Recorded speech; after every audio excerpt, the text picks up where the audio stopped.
Almusal na tayo mga prani.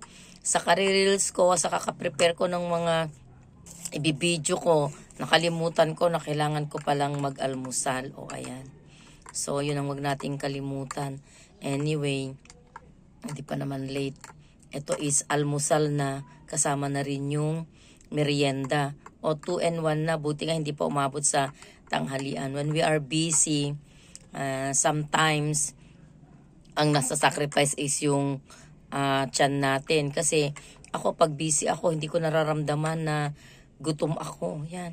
Nung nakita ko na lang yung oras, saka ko lang na-realize na hindi pa pala ako nag-aalmusal. O engage pa more, reels pa more, TikTok pa more. So, but I'm happy for what I'm doing. Hindi naman palagi nakakalimutan yung almusal. May mga ano lang, parang ngayon lang na medyo marami kasi akong prepare. And once again, thank you for watching.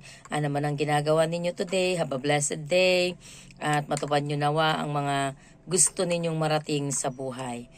Babu! See you later, alligator!